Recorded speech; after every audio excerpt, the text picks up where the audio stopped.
Aujourd'hui, nous, Bezrat Hashem, allons continuer dans Yehoshua et voir une partie des plus impressionnantes de cette première partie du Navi Yehoshua. En guise d'introduction, on posera donc l'idée qui va ressortir Bessiyat Adishmaya.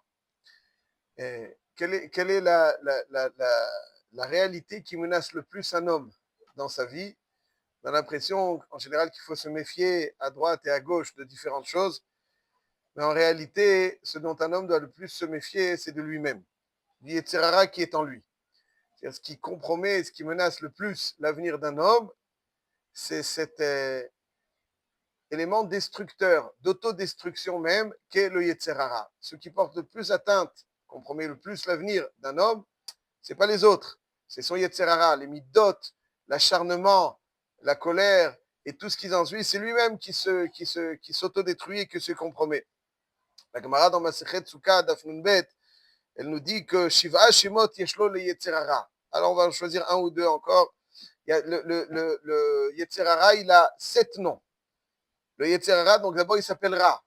Et lorsqu'on observe l'étymologie du mot Ra, ça veut dire quoi Ra, la traduction du mot Ra, Ra veut dire destruction.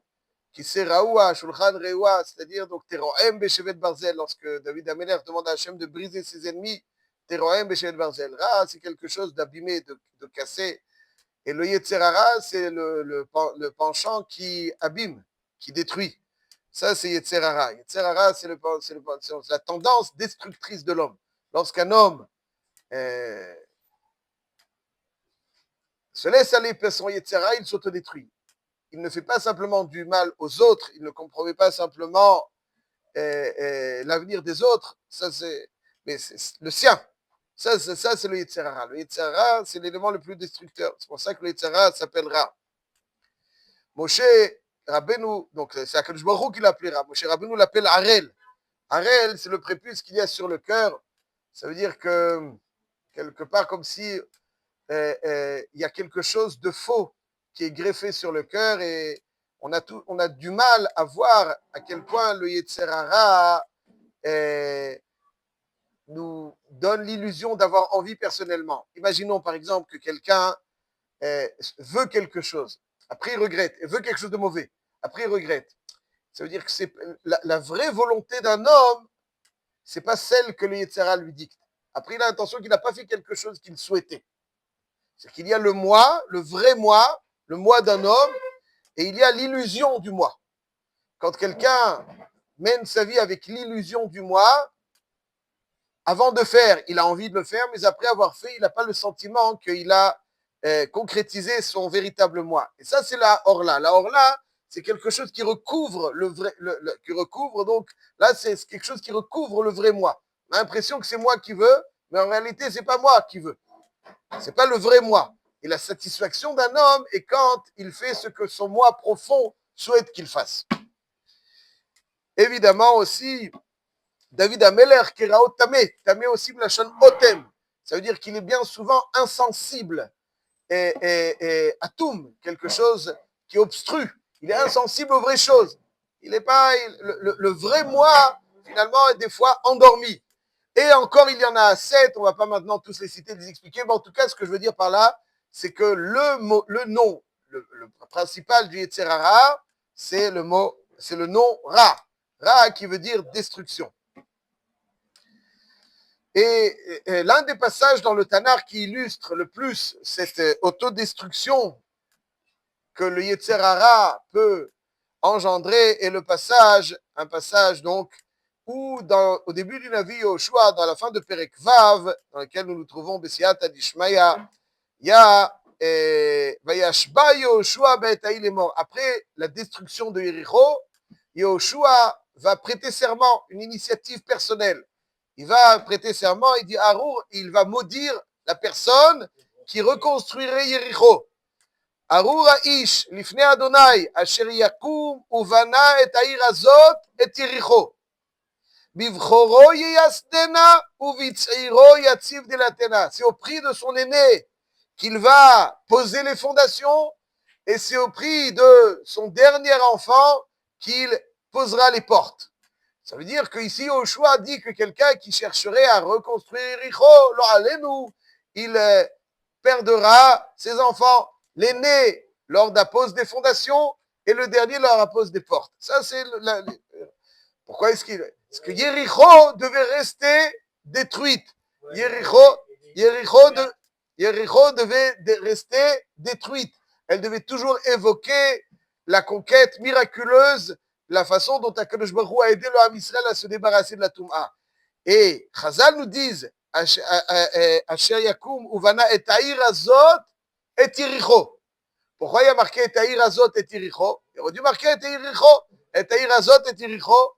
Et Chazal nous disent que ça vient nous dire que pas simplement il ne faut pas reconstruire Yéricho, même elle lui donnant un autre nom sur la place où était donc la ville de Yéricho à l'endroit, même un autre endroit est appelé cet autre endroit Yéricho, et celui qui le fait est Aïr Azot et Yéricho. Il y a deux Shavuot qui est le nom et l'endroit. Excellent. Ça c'est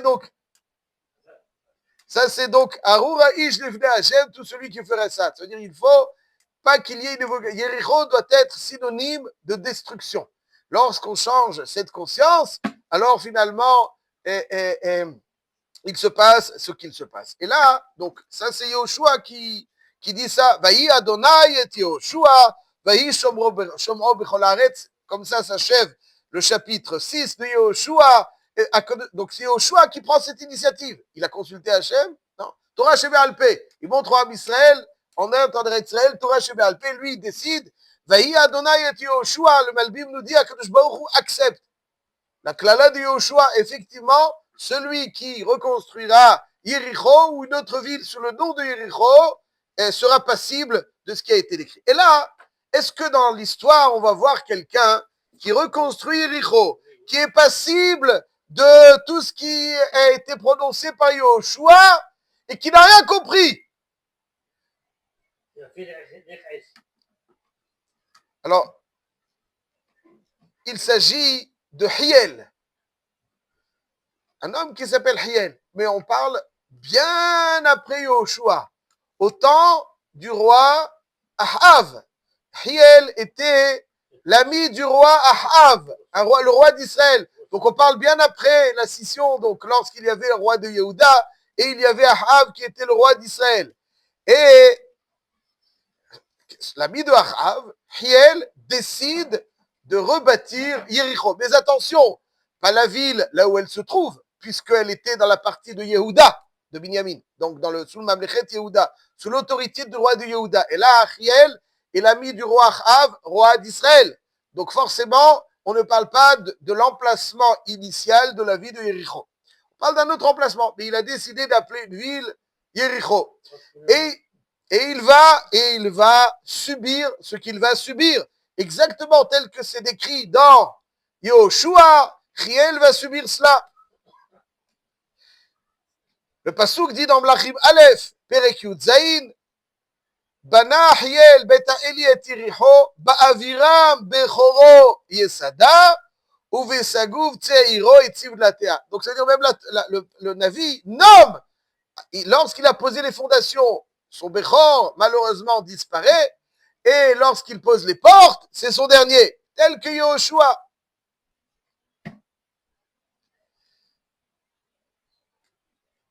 Et pendant toute la période de la construction, consécutivement, il va subir ce que Yoshua décrit.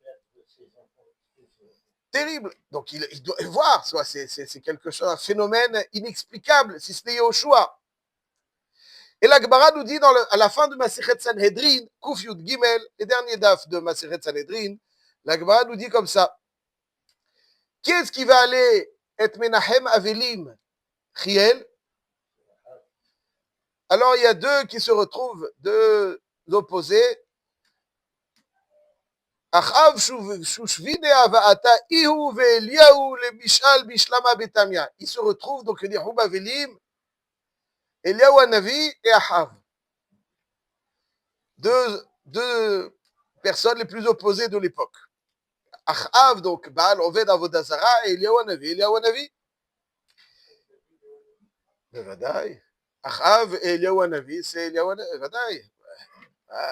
On peut discuter de ça des heures. Achav et Eliyahu Hanavi, c'est à l'époque de qui va se faire donc lorsque Léonavi va venir au Hara Carmel, Hachem ou Elohim, Hachem ou Elohim, c'est l'époque de Achav.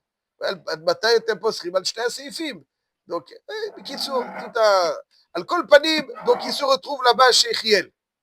Et ce qui est intéressant, c'est l'aveuglement dont un homme peut être l'objet. Un entêtement aveugle, muet par un ego, mais complètement inexplicable et irrationnel, jusque la destruction totale. Il dit, donc ils arrivent chez Chiel. Alors, et maintenant, donc Achav, il y en a qui disent, pas tout c'est Achav, il interroge Éléonévi, il lui dit, mais Chiel, il n'a pas reconstruit Yéricho. Ce phénomène est inexplicable, ce qui est arrivé à Chiel. Tous ces enfants comme ça, ils commencent à construire une ville et la terminent, c'est fini. C'est inexplicable. Mais Achav interroge Éléonévi, mais il n'a pas construit Yéricho à l'emplacement de Yéricho initial, il a construit notre ville avec Yéricho. Alors, voilà le nom. Voilà. Alors, il dit, Dilma qui milet Yoshua Achilat, lo Yericho al Shebacheret, velo Yirachet al Shebacheret. Il dit, ce phénomène-là, inexplicable. Alors il lui dit, vraisemblablement, dit Achav et Eliaou, vraisemblablement, c'est parce que Yoshua, lorsqu'il a prononcé ce qu'il a prononcé, c'est pas simplement concernant celui qui va construire l'emplacement mais même une autre ville. Ça, il n'avait pas très bien compris. Est-ce que c'était... Ouais, c'est la Gemara qui est de Réchet. Et Taïrazot et Yericho. Mais lui, donc il lui demande, mais Kaniré, c'est ce qui se passe. Amael Eliaou in. Tu as raison, Achav. C'est la seule chose sur laquelle ils étaient d'accord.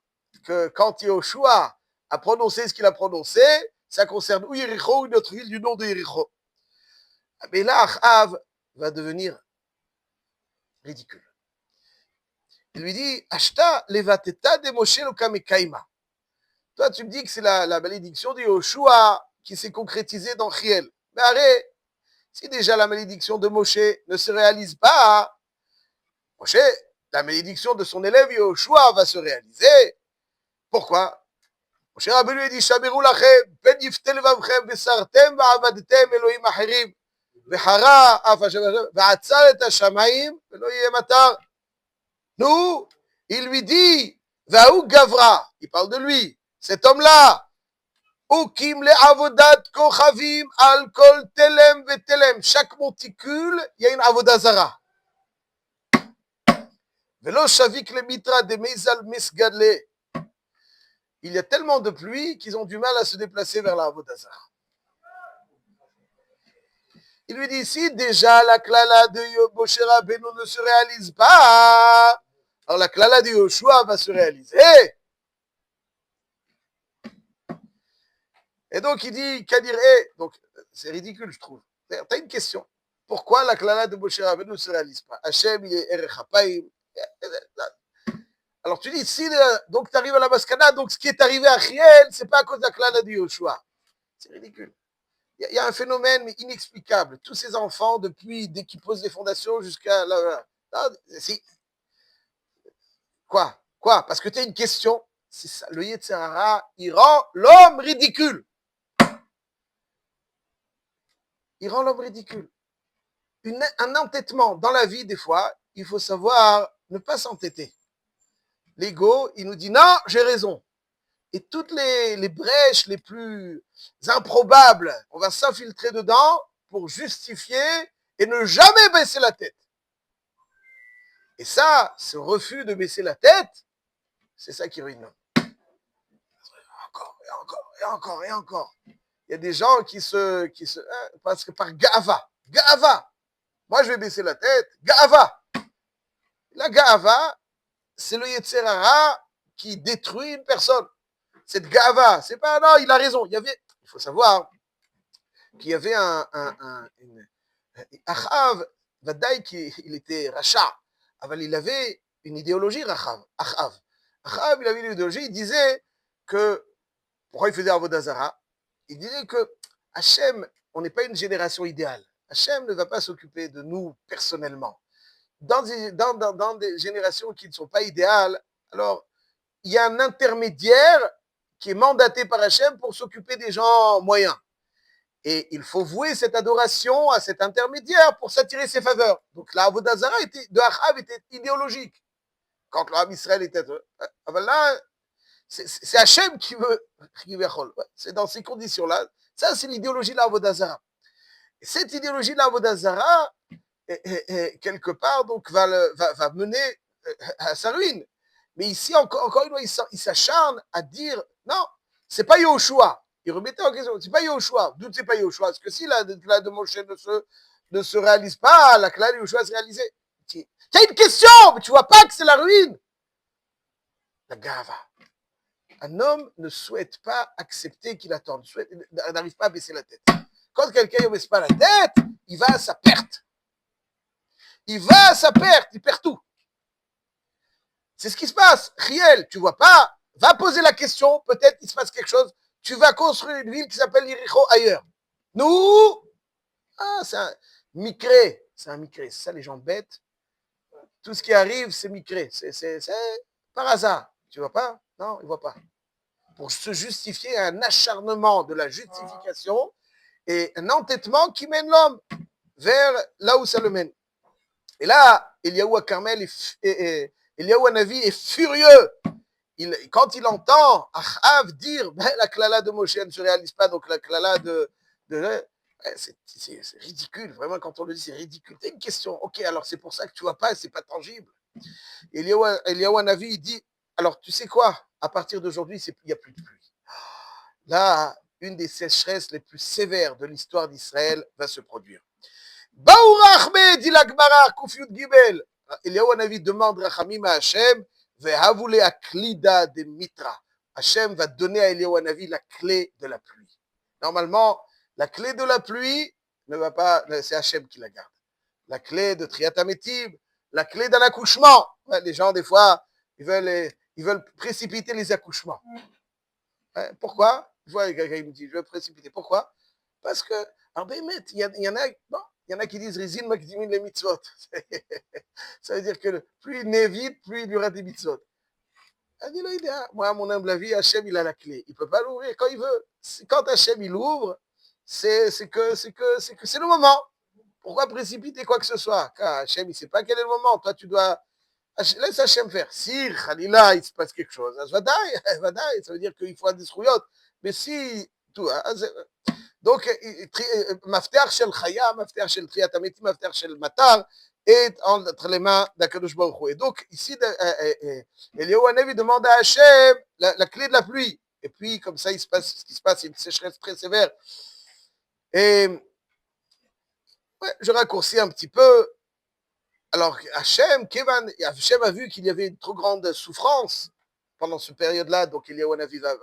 Et donc, il va créer le contexte qui va faire que une famille de laquelle Eliaou Hanavi a profité va perdre un enfant Khalila et Eliaou Hanavi va devoir lui redonner vie et il demande à Hachem la clé de Triyat Hametim. Il lui dit, toi, tu vas avoir la clé de la pluie et la clé de Triyat Hametim et Hachem, il garde que la clé de Chaya. Non. Il ne peut pas y avoir deux chez toi, une chez Hachem.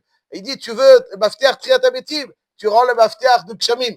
Donc Eliaou Hanavi, c'est là où il a été obligé de rendre Mafter Kshamim pour recevoir la clé de Triyat Hametim. Et donc Akadosh Baruch Hu va redonner la pluie. Et ensuite, Eliaou Hanavi va convoquer tout le monde au Har HaKarmel. Et qu'est-ce que le Ham Israël va dire? Hashem wa Elokim, Hashem wa Elokim, Hashem wa Elokim. Hashem, ça veut dire Yudke Vavke. Ça veut dire quoi? C'est quoi cette expression du Ham Israël? Hashem wa Elokim, Yudke Vavke. Selon Achav, il y a Yudke Vavke. Mais Khalila, il y a Elokim. Il y a d'autres. Elohim, c'est une force. Yudke Vavke, c'est la force créatrice. Elohim, c'est celui qui détient les forces. Alors, il y a Hachem et il y a Elohim. C'est deux choses. Pourquoi? Parce que Hachem, quelque part, il est déçu de toi. Comme il est déçu de toi, tu n'es pas à la hauteur, donc il mandate des intermédiaires. Donc Hachem, et là, il vient dire Hachem, Yudke Vavke, Hua Elokim, Hachem Elokenu, Hachem, Hua Elokim. Et c'est là donc que la pluie, et de ça, le Ham Israël revient chez Akadosh Baruch Hu, et c'est comme ça qu'Eliaou Hanavi les ramène. Et ça, c'est Rabotai, les Sod Yesodot, à quel point un homme peut être ridicule, le shtut du Yetzirah. Le Yetzirah rend sot. Il faut savoir, le Yetzirah, il rend bête, il rend sot.